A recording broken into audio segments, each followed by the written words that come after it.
The conference room fell silent as Sarah Williams, my direct supervisor, stood over me with a termination letter. I was 8 months pregnant, struggling with severe morning sickness, and had just requested permission to work from home 2 days a week on doctor's orders. "We can't accommodate employees who can't give 100% to the company," Sarah said, her perfectly painted red lips curling into a smirk. "Pack your things. Security will escort you out." I clutched my laptop bag tighter. Inside was what I thought to be the only copy of my late father's emails and video messages. "Please," I begged softly, "just let me keep my computer for 1 day to transfer my personal files." "Company property stays here," she snapped, signaling to security. "Maybe this will teach you not to mix personal life with business." She leaned closer, her whisper sharp as a knife.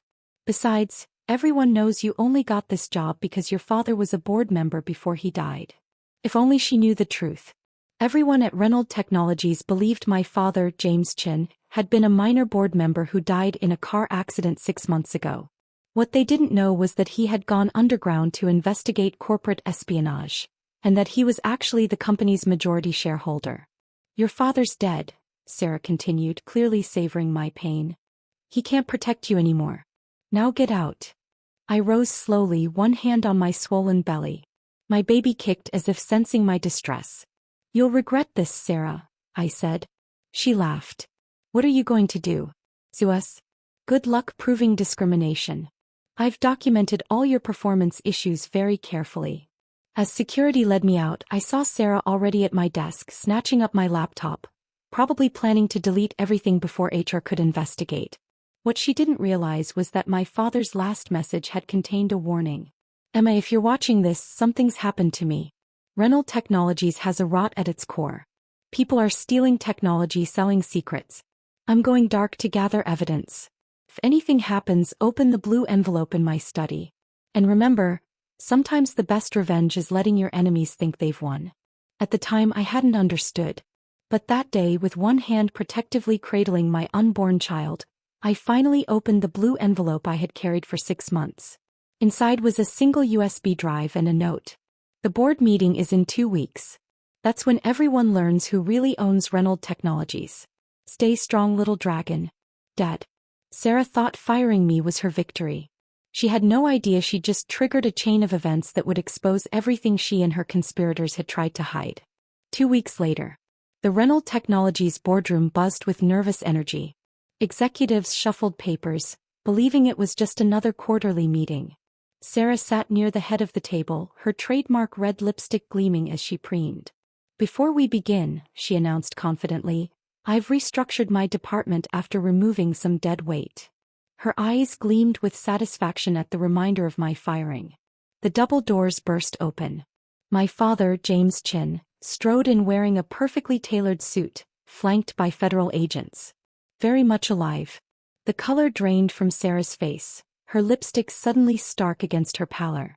"I believe you're sitting in my chair, Miss Williams," Dad said calmly. "J. James," she stammered, dropping her papers. "But you're dead. The car accident." "Reports of my death were greatly exaggerated," he replied, his smile cold. "Though not as exaggerated as the performance reports you falsified." Gasps rippled through the boardroom. "6 months ago," Dad continued, "I discovered someone was selling our quantum computing technology to competitors. That same person falsified records, embezzled funds, and systematically removed anyone who got too close to the truth." He nodded to the agents blocking the exits. "Would you like to explain your offshore accounts, Sarah? Or should we start with the edited security footage from the night of my supposed accident?" Sarah's chair clattered backward as she leapt to her feet. "You can't prove anything." "Actually," I said, stepping into the room, my pregnancy unmistakable now, "we can." I connected the USB drive to the presentation screen. Emails, bank statements, and video evidence filled the display, exposing Sarah's schemes: corporate theft, fraud, and my wrongful termination. "You see," Dad explained, "when I discovered the theft, I had to go underground. But I couldn't leave the company defenseless. So I installed my daughter as my eyes and ears. Every file she touched, every meeting she attended, it was all monitored." An agent pulled Sarah's company laptop from her bag. "Funny thing about computer forensics," I said. Even deleted files can be recovered, including the ones where you detailed your plan to force me out before I uncovered your connection to the theft. Sarah's voice turned desperate. You don't understand, they made me do it. Harrison Tech threatened my family. The boardroom fell silent. Harrison Tech? Dad's expression darkened. The same company that tried to buy us out last year? Before Sarah could answer, alarms blared. Security cameras revealed armed men storming the lobby, mercenaries in black. Sarah's fear twisted into a cruel smile. You really thought I wouldn't have a backup plan? Gunfire echoed from below. But Dad remained calm. He pressed a button on his watch. Backup plan, he said evenly. You mean Harrison Tech's mercenaries? I'm afraid they're already having a rather difficult time. The feed switched. In the lobby, the intruders were surrounded by an elite tactical team, ex-military contractors under Renault Technologies' payroll. You see, Sarah, Dad said, his voice like steel, when you're the real owner of a tech empire, you don't rely on rent-a-cops. You hire professionals. Sarah's composure finally shattered. This is impossible. I planned everything. But her plan was already crumbling. And it was only the beginning.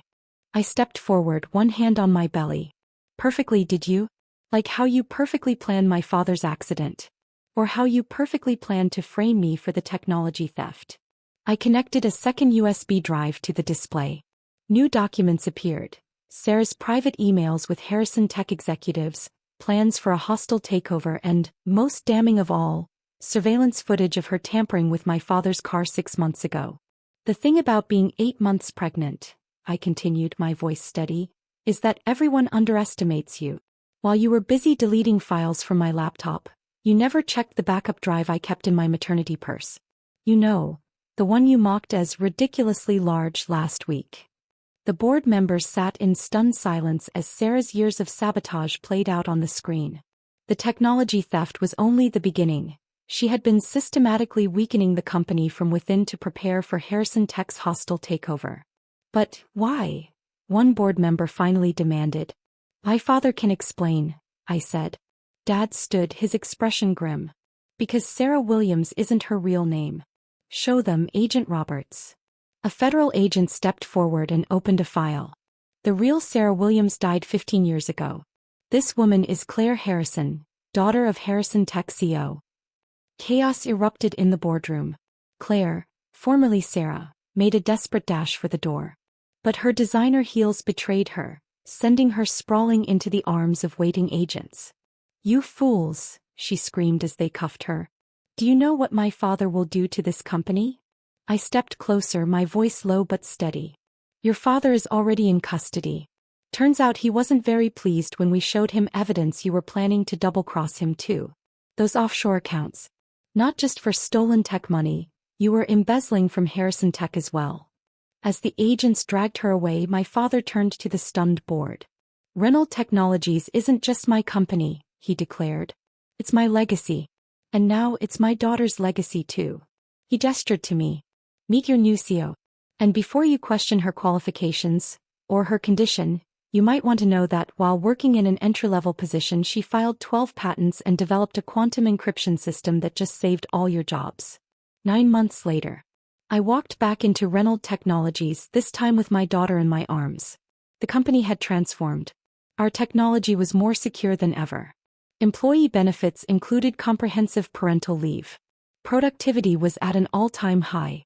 Claire Harrison was sentenced to 20 years for espionage, attempted murder, and fraud. Harrison Tech was dissolved, its assets sold to compensate victims. My father split his time between spoiling his granddaughter and mentoring young tech entrepreneurs, especially working parents. As for me, I still carried the same oversized purse, but now it held baby toys instead of USB drives. My office had a nursery attached, showing other working mothers that they never had to choose between family and career. Sometimes during late nights at the office, I'd walk into the conference room where Sarah, Claire, once fired me. The view of the city looked different now. Clearer. Brighter. My daughter's crib sat where I once stood in tears, a reminder that our lowest moments don't define us. Across every wall hung the company's new motto. Innovation comes from understanding. And just below in smaller letters, never underestimate anyone, especially not a pregnant woman with a large purse.